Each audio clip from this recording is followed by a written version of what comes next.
I am. Say hi when you join. Welcome, it's Friday. We made it through the week in a flash. Woohoo! Well, that's what it felt like. A complete and utter flash. Just waiting for people to arrive. If you're watching the replay, thank you very much. Welcome. It's Friday evening. It's feeling chilly again, but it's been a beautiful day. Absolutely gorgeous. When you do arrive, let me know that you can hear me. Hi, Rebecca. Just us at the moment. Yeah, hope you're okay. Hope you've had a good week. Hello, Sarah. Hello, Jeanette. Yeah, it's been a beautiful day. Absolutely gorgeous. Beautiful sunshine, blue skies. Went for a gorgeous walk. Hi, Diana. Yeah, hi, Trandans. Yeah, we had a lovely, lovely walk today, which was very much needed. Hello, Derek. Hello, Wendy. Hello, the Veranda Files. That's Hydran. Hi, Mandy. Santoshi. Shirley. Nettie. Sally. Welcome. Thanks for joining me this evening. I was just saying it's been a beautiful day. Beautiful. And I out for the first time in what felt like weeks, to be honest. Yeah, it was. Did I go out at all? Well, went down the road to Murray's. That was it. Yeah. But today was a good walk. And we did a good walk up the mound, which is in a local park. It's a huge, huge mound, an artificially made mound with building rubble. And it's pretty high. It's quite a good hike up the mound. Thank you, Sarah. I showed the mound and the view from it. You can see right across to London. And I love it. I love the view. It's a bit like our very own Silbury Hill, isn't it, Paul? No, it is. Hello, Karen. Made of builder's rubble. Well, Silbury Hill would have been probably made with some rubble as well. But it wouldn't have plastic cord in it. No, it wouldn't, Paul. No. But at least the builder's rubble is being used for something rather than just landfill. You've got a lovely hot chocolate. Oh, how nice. With squirty cream and marshmallows. We had hot chocolate, didn't we, Paul, when we went down to see Vivi? We did. And they offered us marshmallows and squirty cream, and I said no. Hi, Marilyn. Yeah, we have reached just over 9,000 subscribers. Yeah, absolutely. Oh, good, Rebecca. I'm glad the weather's been good for you too. Yes, Paul, what is on the menu this evening? Pray do tell. Oh, yeah, I know it's food, Paul. Don't be cagey. What is it? What is it? Pepper something. Pepper. Pepper and walnut. Pepper and walnut pesto. Homemade, probably. Yes, how lovely. Hi, Tony.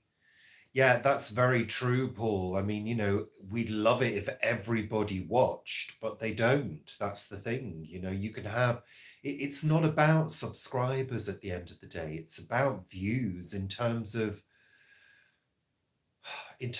running it like a business and in terms of earning money from it. It's about views. Simple as that. You can have 20,000 subscribers and only a certain number of people watch, so the subscriber number is not really a good measure of how well you're doing at YouTube. And unfortunately, as most YouTubers know, January is an awful, awful month because the price that advertisers pay drops drastically. Remember, we're off the back of the festive season. So that includes Halloween, bonfire night, and Christmas, and the lead up to Christmas and Thanksgiving. Exactly. So you've got all of those runs of festive times where advertisers want to advertise stuff, and therefore the price goes up. Now advertisers don't really want to pay that much, so the price drops. Therefore, income drops through the floor. It really does. Hey ho. But that's just the way it goes. But thank you to our coffee supporters for continuing to support us. Exactly. We're very grateful to those of you who do support us on coffee. That's when it's really, really needed, you know. Hydrant, gorgeous in Connecticut, but cold again. It's feeling chilly this evening. We've had, I don't know, a week of milder weather, much milder, and therefore cheaper, which is always a good thing. Hi, Kizzy Finn. Thank you, Sarah. I appreciate that. Hi, Linda. Well, Karen, the way you've got to look at it is the earnings for each video vary depending on something called revenue per thousand. So the revenue per thousand can vary from video to video depending on how much it's being pushed and how much of a draw it is to viewers. So it varies. It's not a standardized thing in YouTube at all. I wish it was, because you'd know where you stood, but it's not. It changes all of the time, and the numbers change and go up and down all of the time. You can have a really popular video as well that's had a lot of views, but because YouTube doesn't think it's much of a draw, it will have a very low revenue per thousand. So yeah, honestly, trying to work it all out is ridiculously difficult, but you get all this given to you and you can monitor everything as you go along. But none of it means anything if the general cost per thousand views to advertisers goes down. You're at the mercy of them. Yeah. Hi, Grace, you made it. Hi, Shanti as well. Sally, how's my crochet journey going? I thought you'd never ask. Well, I just happen to have my current piece with me. You can see how it's grown. Are you ready? You ready, everybody? Yes. Okay, here we go. I don't know whether you remember this the other day. I posted it on Facebook and it was quite small. Here we are. Ooh.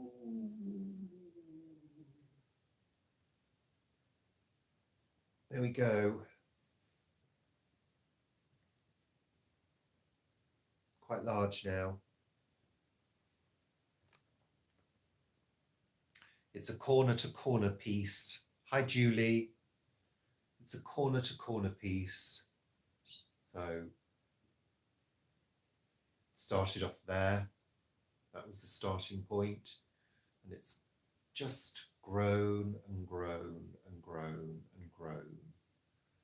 And this is a triple crochet. There we are. And it's going to be a little blanket. Yeah. There we go. That's good, Tony. Hi, Sue. Hi, Anne.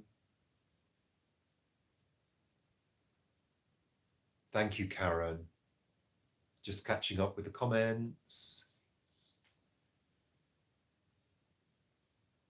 Thank you, Ange. You're going to enjoy the beans. Thank you, Julie. Thank you, Tony.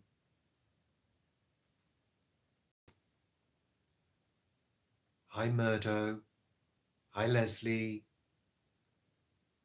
Thank you, Santoshi. Thank you, Diana. Thank you, Sarah. Thank you, Sally. Thank you, Nettie. Thank you, Caroline. Thanks, everybody. So I've really enjoyed doing this piece. It's going to be a square blanket.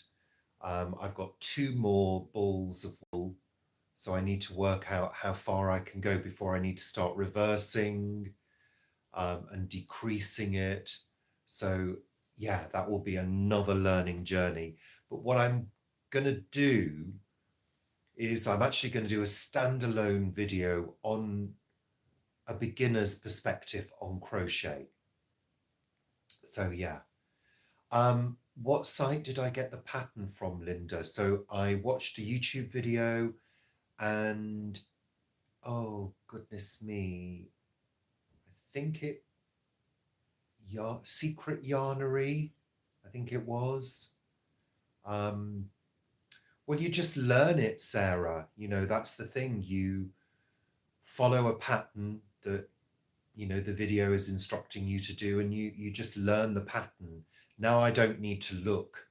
I don't need to remind myself. I know exactly what to do. Yeah, you just learn it and just keep on doing it. And the more you do it, the more you learn, and the more you learn from your mistakes. So, you know, I'm really enjoying it. Yeah, so I'm thinking of doing a standalone video from a beginner's point of view, because there's a number of things I've noticed about a lot of the people doing videos that some of them are good, some of them are not so good, some of them are far too quick. They don't explain things thoroughly, you know, it's, yeah. Yeah, Julie, we're normally around between 10 and 12 degrees in this house. That's what we live with. But we heat the rooms that we're in using our electric heater. So, you know, that's what we grew up with, you know, in the UK. When we were kids, central heating was not a thing. Only wealthy people had central heating. So we grew up in single glazed houses with no cavity wall insulation, very little loft ventilation as well, ice on the windows in the morning.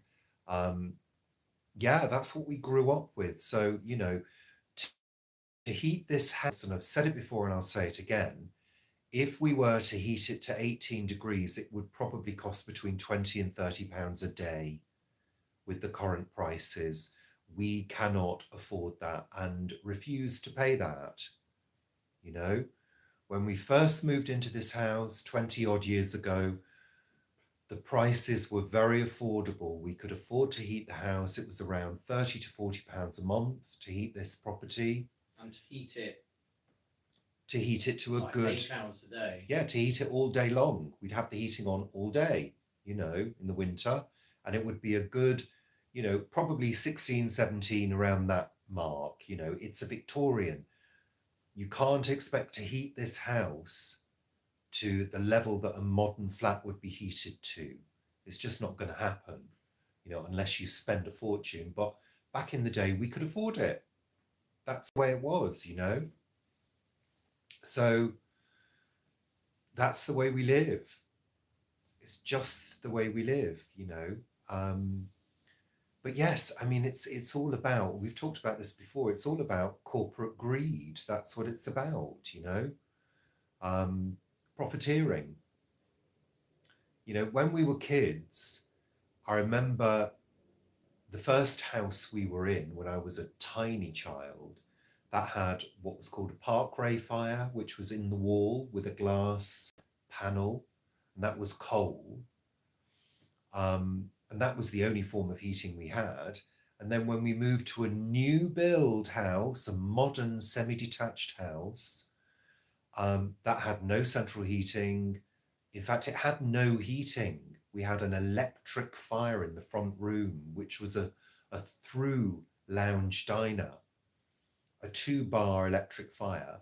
And then eventually we had a gas fire put in and one put in on the landing.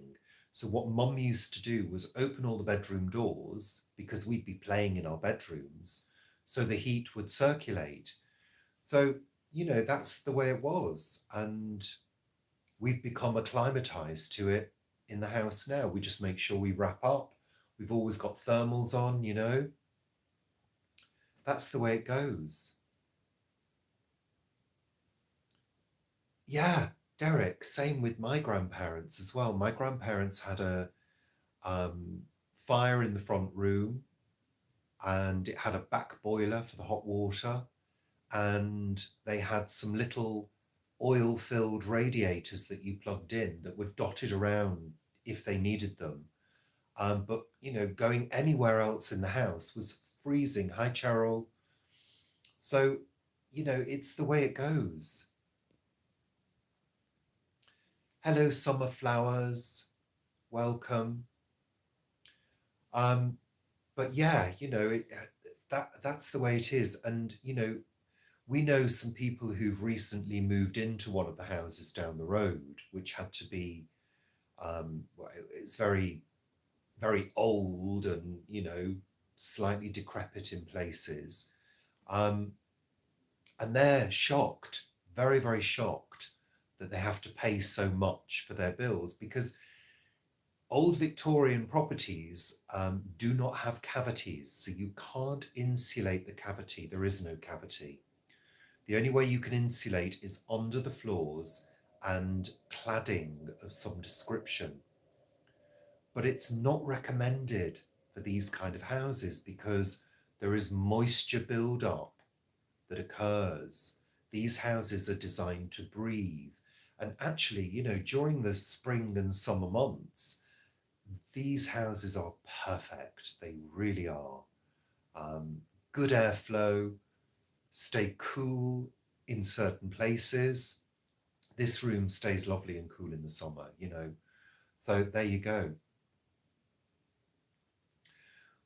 Summer flowers. So we've been talking about the property. It's a 3-story detached property. We don't benefit from anybody else's heat. It's Victorian. It's Victorian. It's built in 1854. So hard to insulate. The loft room, our attic room on the 3rd level, that's lovely with the heating on because it is insulated. It's a modern build.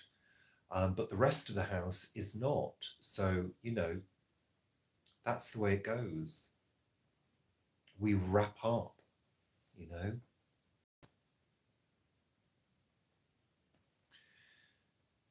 Yeah, I mean, we are very mindful of what we use. So, if it is very cold, we have the heating on a little bit longer, and we have our electric heaters on, which are great. You can set them to the temperature you want, so they're economical. And seriously, they're really good. We're surprised, you can have it on for a couple of hours and it barely registers. So we do make sure we are warm enough, but we are not anywhere as warm as we were 20 years ago when we first moved in. Yeah, I mean, it's the way it goes. We can't do anything more than we do. I'm on a low income because the only money I earn is from YouTube. And, Paul doesn't earn a lot either in his job. So together we're on fairly low incomes. So we just have to be careful,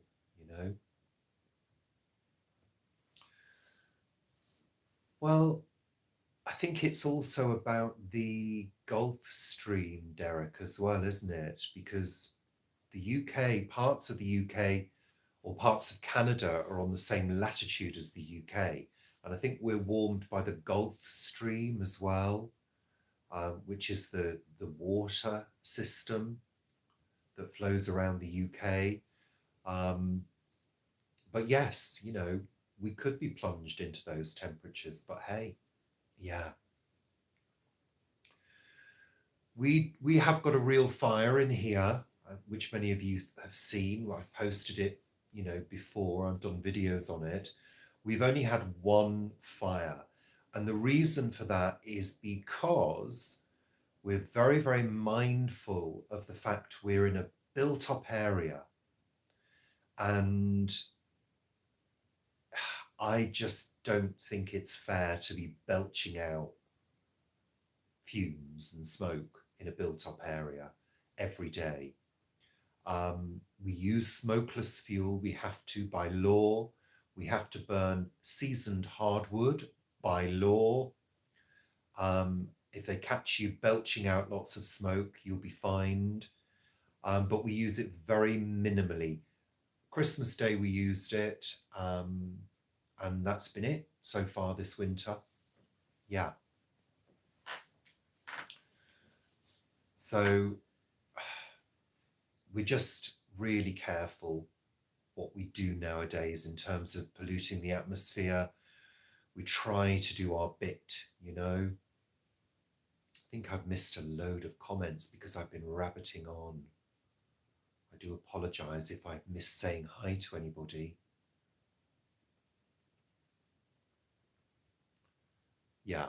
So there you go. That's the reality of living in a Victorian property in the winter. I've said it so many times and I'll probably say it again, but yeah, it's not that bad, you know. At night we warm the bed. We've got a heated throw that one of you gifted to us.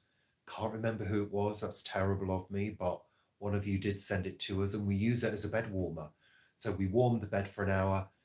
Doesn't cost anything to run, pennies, and then we whip it out before we get into bed and it's lovely, absolutely lovely. It's cheaper actually than boiling the kettle and doing hot water bottles.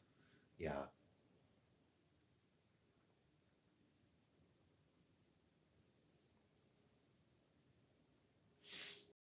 Yeah, I mean, I've lived in a number of old properties over the years, but like I say, this is all due to the prices being way sky high than they should be, really, you know?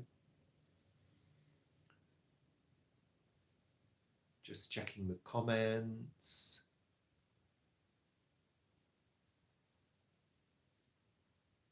Paraffin heaters, Sarah, yeah, I mean, they kick out all sorts of fumes as well, and yeah, not very good.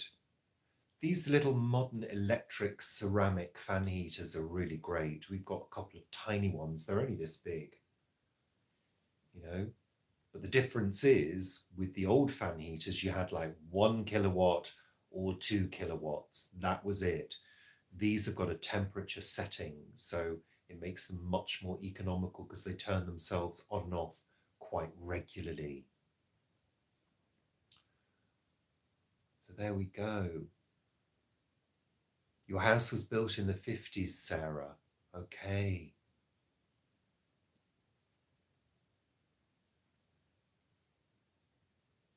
Yeah, those heated throws are great.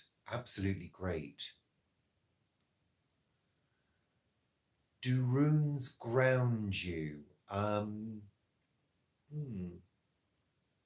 Well, only if they're used in either a bind rune, which is a written down amalgamation of several runes that are drawn together and can be used for magical purposes. So I guess that could be drawn up, you know, but not in themselves, you know. You would have to weave a spell to do that.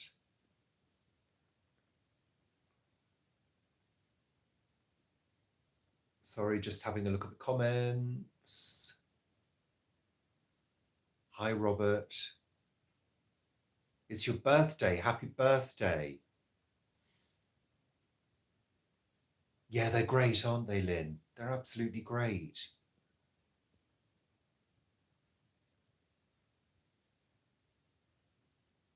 Sarah, your birthday's in July. Lovely. You've got a while to go.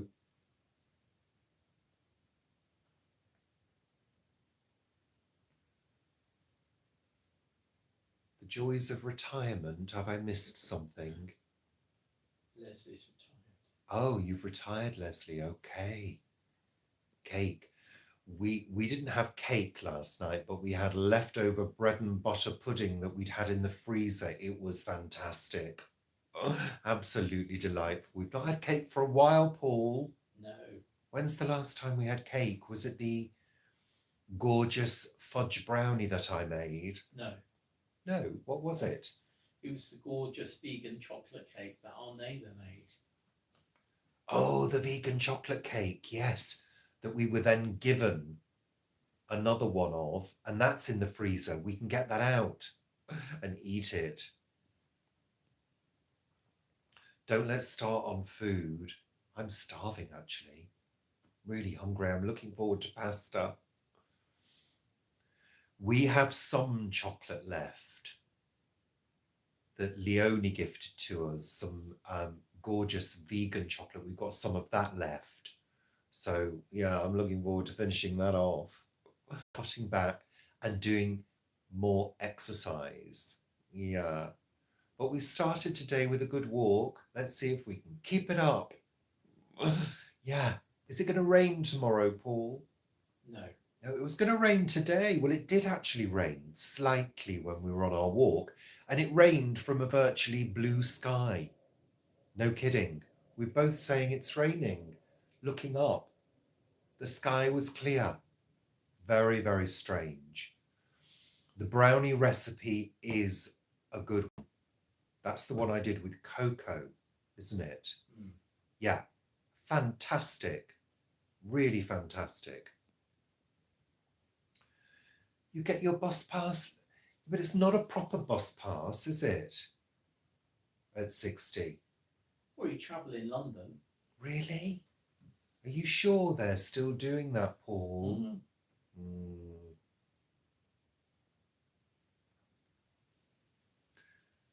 Derek, you got a reduced £3 tin of Quality Street.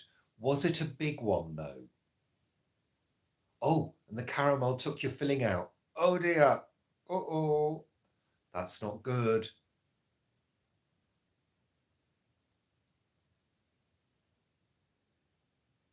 Hi, Helen. I don't even know how much Quality Street are. Did we have Quality Street? Yes, we did. I think they're £6.95. For that small plastic tin. Yeah. I remember when they used to be huge, those Quality Street, and they were proper tin with lovely pictures on. It was very festive. Now it's just got pictures of the chocolates themselves. Who wants that? I don't. No. I don't know, Nettie. I don't know what the rules are. Paul seems to think he's going to get a bus pass at 60. Well, you get it from the Mayor of London. You get it Do from you? London Transport if you live in London. Okay. Oh. Well, I've got quite a long time to wait, seeing as I'm 42. Hi, Nancy.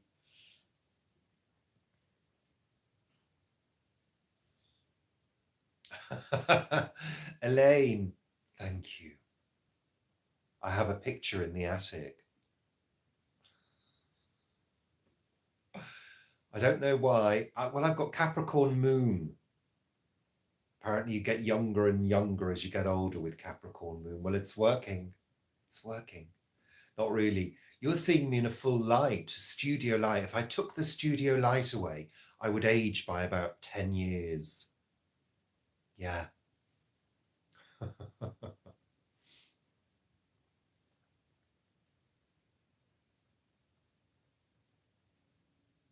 I know, Sally. I know. We finished our Quality Street and I thought, shall I keep that tub? I thought, no, why do I want this plastic tub? I want a tin.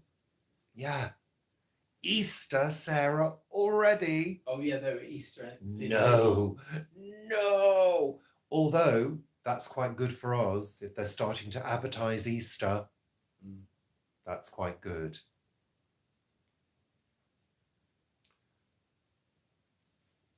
Thank you, Helen. Did you see the crochet from earlier? Were you here when I showed it? I'll show it again for any of you latecomers. This is my piece at the moment. especially for Helen. There we go.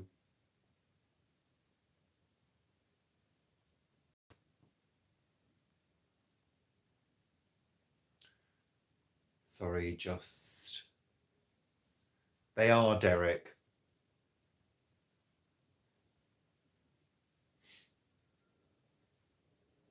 Ah, well, there you go, Rebecca. Don't tell anybody.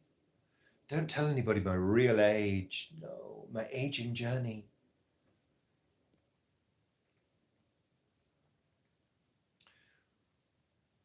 Well, I'm hoping this will be a little blanket, this one, because it's going to end up as a square, Nancy.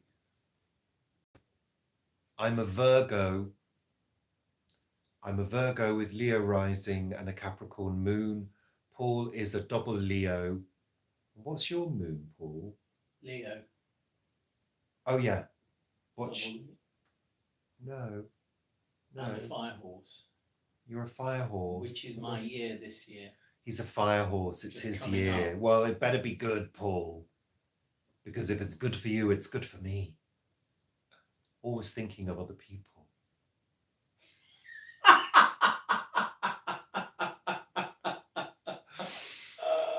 And we were both born in the 60s. Oh, dear. Yeah, we're Gen X. Thank you, Cheryl. It is ridiculous, Sally, isn't it? I mean, you know, Christmas has just gone, thank goodness. And now they're thinking about the next way of taking our money off us, you know? Hi, Leslie. Thank you, Helen. Sarah, you were doing really well on Bosses at one point because you were doing videos on Bosses, weren't you?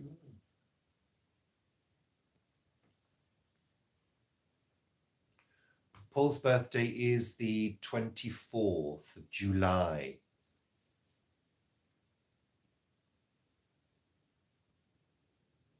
Sally, fellow Virgo, wonderful. And Louise, thank you, Louise. Murdo, you're a Sagittarius.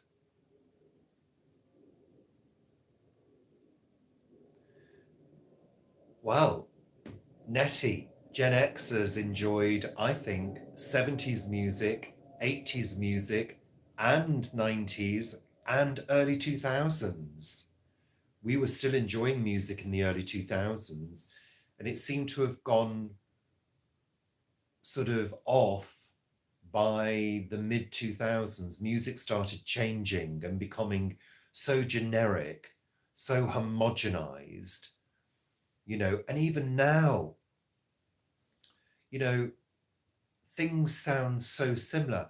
I really got into Taylor Swift's The Fate of Ophelia because I think the video is just superb.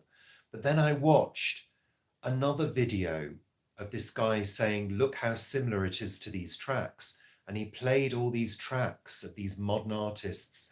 And the song was virtually the same, you know?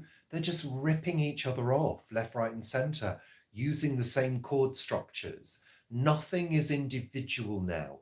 And that's the beauty of the 70s and the 80s. Things were really different, individual. Then, of course, you had plastic sort of bubblegum pop of the 90s with, in the UK, Stock Aitken and Waterman. People like Kylie Minogue and Jason Donovan and Rick Astley, Bananarama, they all started sounding very similar at one point too. But the 80s was so full of originality. I'm so pleased that we lived through that, you know. Oh, Wendy, you bought an Instant Pot. Wonderful. So I think there are 9 or 10 recipes so far in that series. Yeah, I guess we could look at doing some more. I mean, once you've done a couple of Instant Pot recipes and you put things into the Instant Pot in the right order, which is very important if you're doing a sort of complex dish with several elements, once you've got the hang of it, I'm sure you'll be able to come up with them yourself. And we use it every week for soup. We make soup regularly. Yeah, we cook rice in it, you know.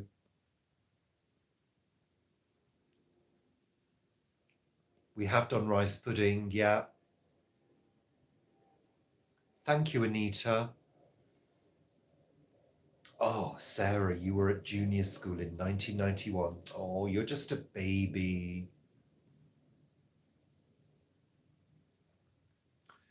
Well, I admire Taylor Swift, Helen. I really do. I mean, I know she's a billionaire now, you know, but I think she's got a really good work ethic from what I can tell. I've seen a few interviews with her, and I think she's really cute, you know, and clearly she's a very, very talented woman. Um, but I think The Fate of Ophelia is just so catchy, and the video is just captivating. It's so well done. And the fact that she hasn't used CGI in it and that it's all staged and, you know, put together in real time, if you like, you know, love all of that.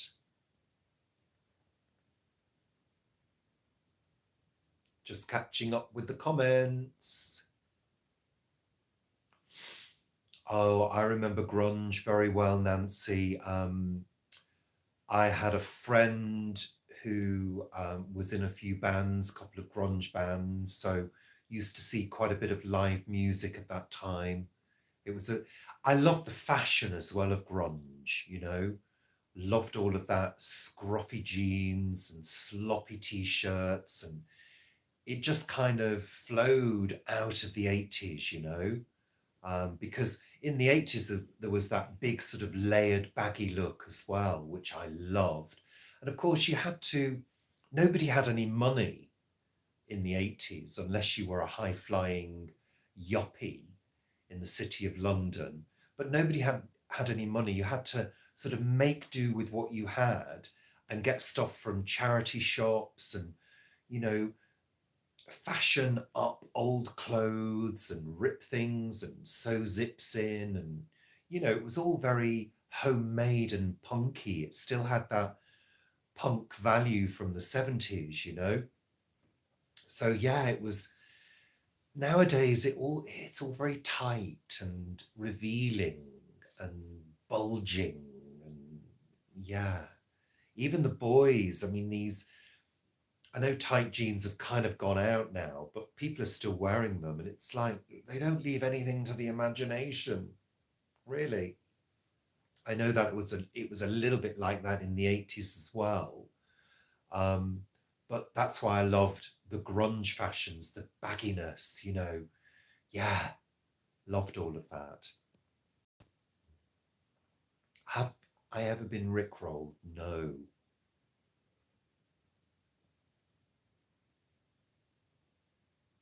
Just catching up. Oh, yeah. Gen X all the way. We were the ones that got shut out and were made to play outside all day.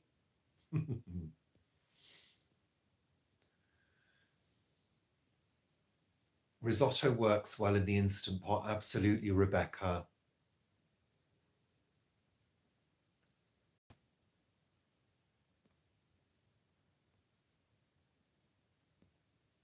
Marilyn, you're a Pisces. That's my opposite sign on the zodiac. I get on with Pisces. Oh, the Mean Fiddler. Yes.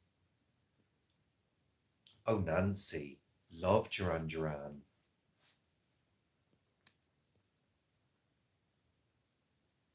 Oh, George Michael. Yeah, that was. We still get a little bit emotional. I don't think I can say I was a huge George Michael fan. I loved Wham because that was my era. Um, I loved Listen Without Prejudice. That album I thought was brilliant. Um, but Paul was a bigger George Michael fan than I was.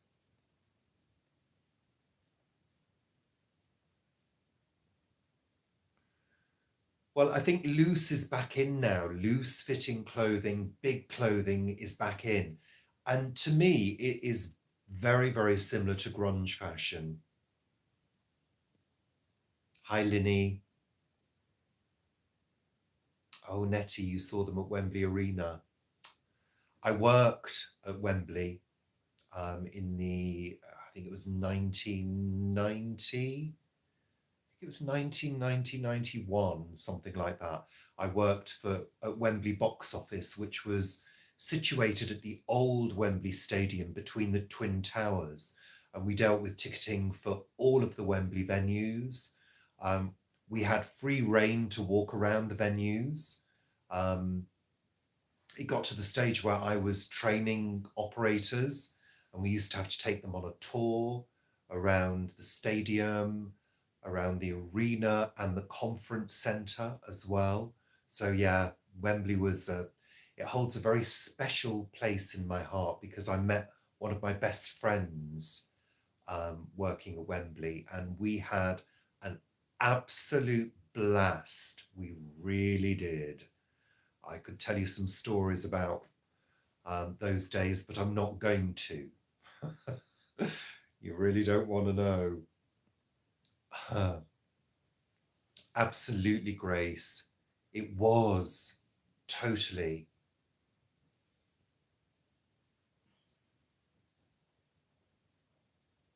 AC/DC, yeah, of course. Thank you, Linny.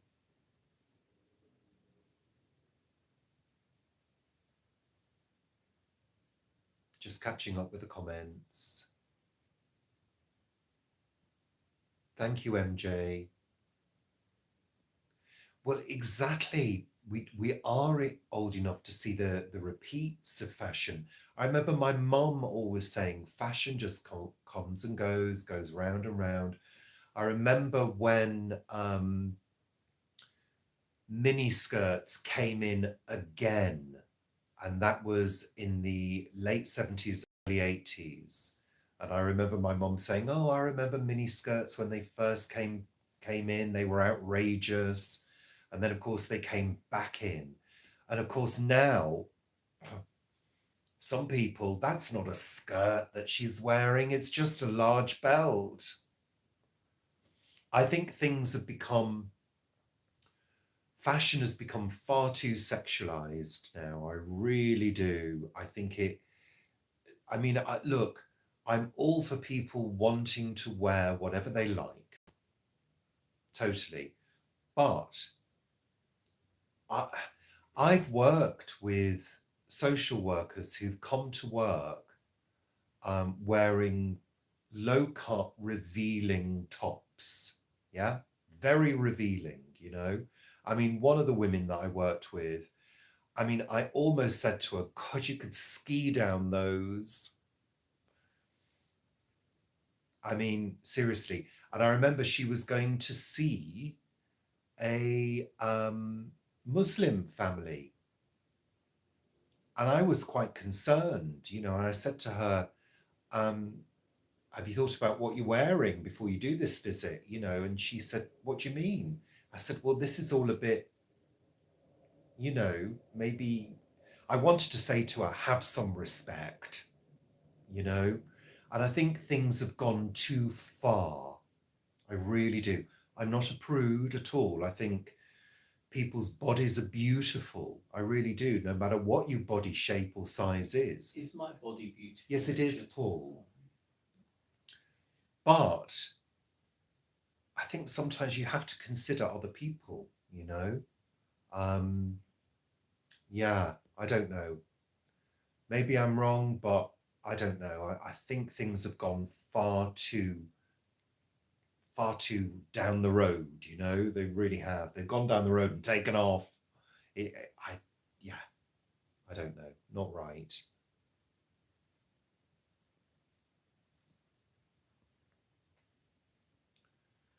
Just checking the comments.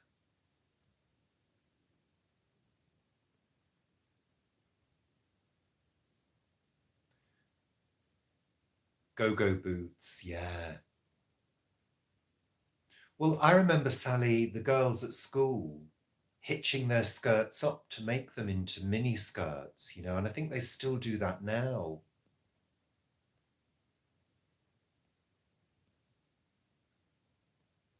pedal pushers.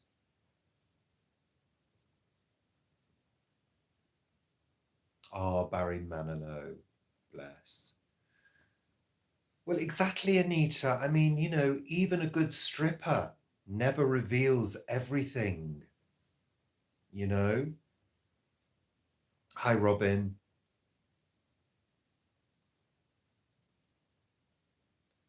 I think so. Read the room. Exactly. Exactly. I'm afraid I don't have anything particularly fashionable myself. I just wear what I want to wear. I'm certainly not in a mode of wanting to attract attention. And I think very often fashion and outrageous fashion, eye-catching fashion attracts attention. And yeah, I mean, I used to want to attract attention. Yeah. Yeah, I'm all for interesting fashion. I love things like Vivienne Westwood. Um, I'd love to buy a Westwood piece at some point, maybe a jacket. But yeah, I just could never afford it really. Um, but yeah, I guess I've just got to a stage where I don't have the money to spend. I would like to crochet something for myself. I really would. And I've seen a really beautiful long cardigan with a hood, which is adorable. But I think it would be quite a big project. But I'd love to build up to something like that, you know? I really would.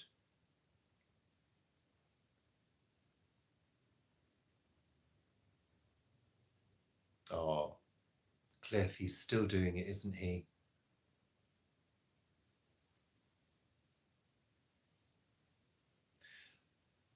Yeah, I think for me, in terms of colours, I think colours affect your mood.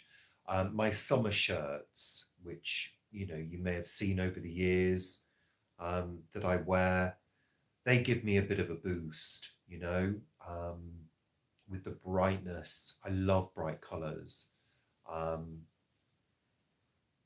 yeah.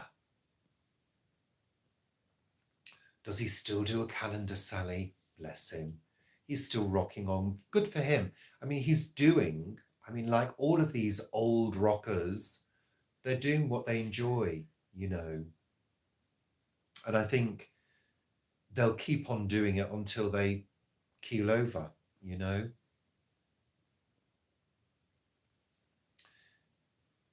Yeah, exactly. I love the shirts that I've got, and I've had them a good few years now.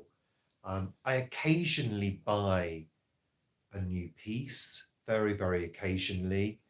If I need something like a cardigan, I bought a couple of cheap cardigans and they were really for work, you know, um, because, you know, you can just throw it on if you need an extra layer.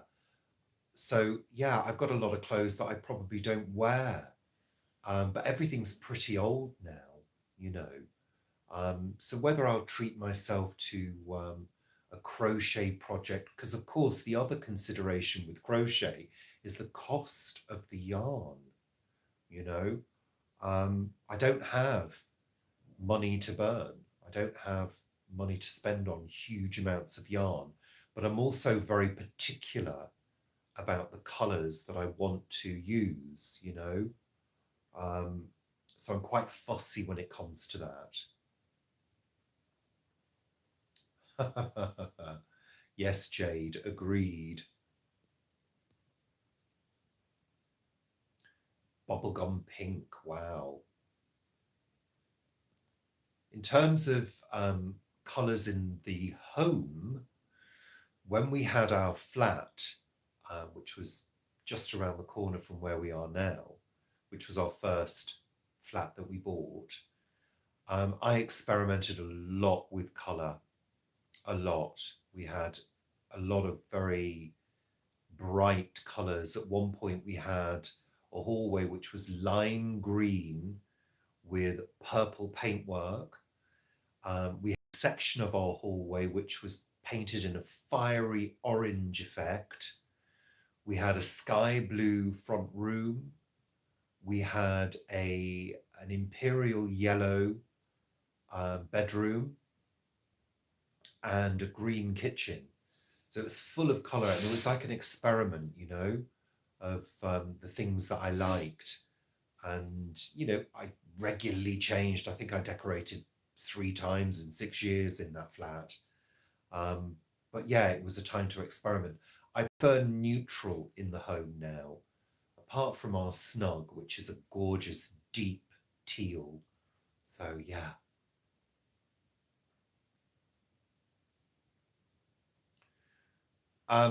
We don't have an oldie nearby to us. We would have to take a couple of bus journeys or a car ride to an oldie.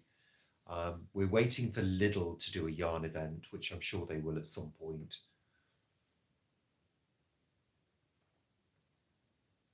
I think most of the clothes I've got now are vintage, could be classed as vintage. I've got pieces going back 30,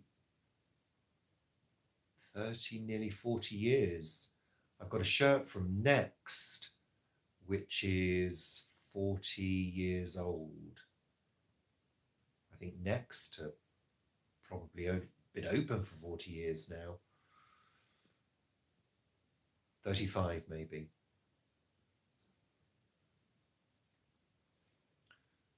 Wow, Derek, your kitchen has green units with hot pink walls. Wow.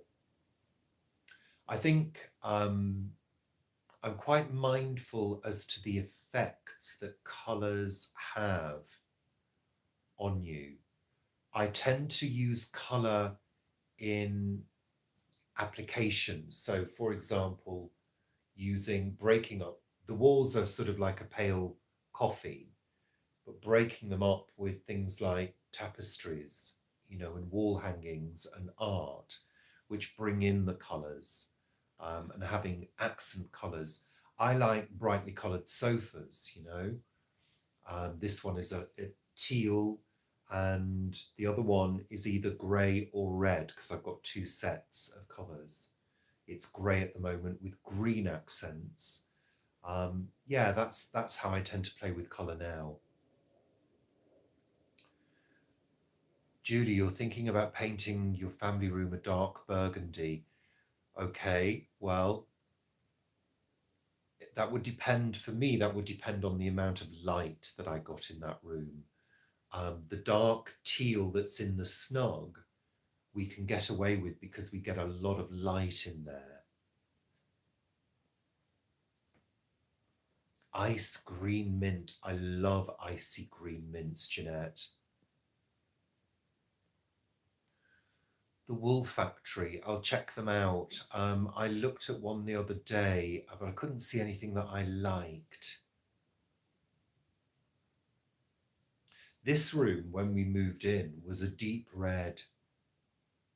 It was very, very dark, because this room gets light in the summer in the afternoons, but in the winter only gets a tiny bit of light, so it can be quite dark. Because our bedroom was abattoir crimson. Oh, the bedroom. The previous owners had done a paint effect with bright red. It looked like a slaughterhouse. That had to go.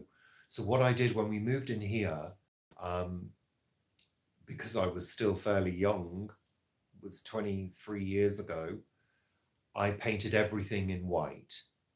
I just neutralized everything, and we just lived with that until we were ready to apply some colour. And also think about using coloured light as well.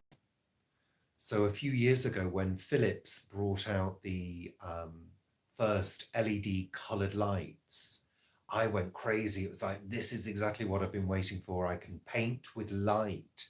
So these bulbs that we've got at the moment in here can be any colour you want. So think about that as well, you know, that can be an idea.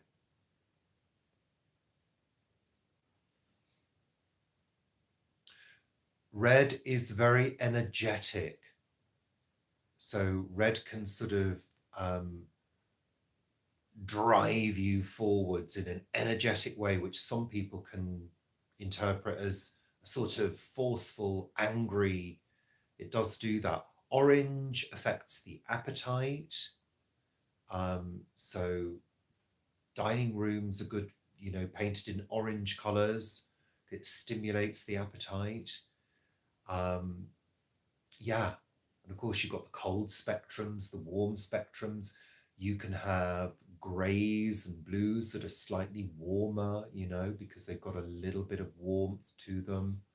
So, you know, color is very interesting when you really get into it, and it can affect your mood and it can make you feel warm or cold. On a very warm day, I switch our lights to blues and greens. On a cooler day, I switch them to oranges, you know, just to give that effect, to fool you into thinking that it's warmer than it is, you know. Hi there, Kev. Well, whites can be clinical, especially in feng shui, but that's why you break them up with color, you know. It is a warm effect, isn't it? Yeah, I like to do that.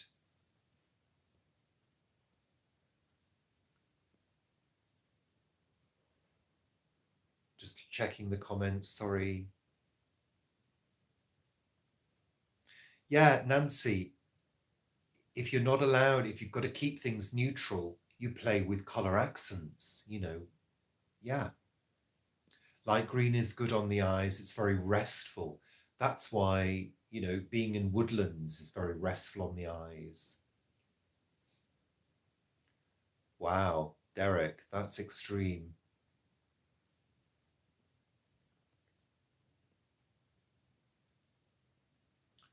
Pasta. Julie, it's pasta. Sarah, you had orange theme in the dining room. I think everybody did have some orange in the 70s. Oranges and browns, wasn't it, in the 70s?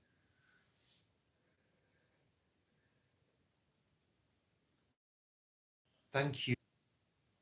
I love the Buddha as well. It's a special one, that one. Using light is important as well. And that's why I have a lot of mirrors. There aren't any mirrors in here, but in the middle room, there are 1, 2, 3, 4. And in the snug, there are 1, 2, 3. There's none in the bedroom. I've got 1, 2, 3 in the bathroom, 1 in the shower room, and 1 big one in the kitchen. Oh, there is one in the bedroom in the corner. Yeah, mirrors bring in light. And also, if you play with mirrors, you can enable distant views. If you have mirrors reflecting other mirrors, you get distant views, you know. So even if you've got a small space, you can create huge amounts of depth. I love mirrors, especially big mirrors, you know.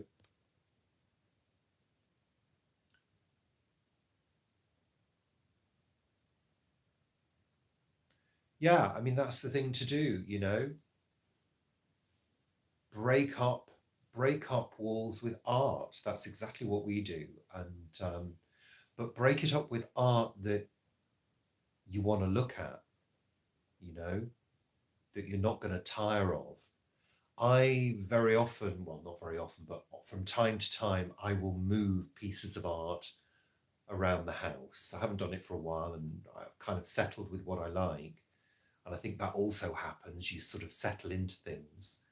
But yes, be active with your home. You know, don't settle for things for too long. If you're itching to do something different, play with your art, swap your furniture around, swap your ornaments around, or better still, get rid of your ornaments. We have minimal ornaments now, you know, easier to clean.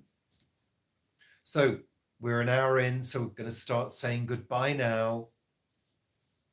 Thank you so much again for joining me this Friday evening. We've got 101 people watching. Thank you. Thank you. Got up to 110. Did we get up to 110? Wow, amazing. Thank you so much. I'm very privileged to have such a good audience. Yeah, that's it. We're going to say goodbye and have something to eat. Don't seem to be getting any comments. Yeah.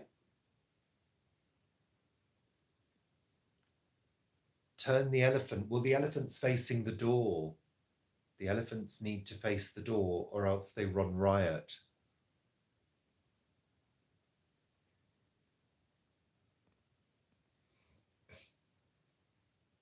Thank you, everybody. Crowns. Let's do the crowns. Top fans. So the top 10 are Sarah M. Number 10. Number 9, Tony. Number 8 is Donna. Number 7 is Derek. Number 6 is, I've forgotten your name, Wyoming Yeti. Number 5 is Grace. Number 4 is Leslie. Number 3 is Rebecca.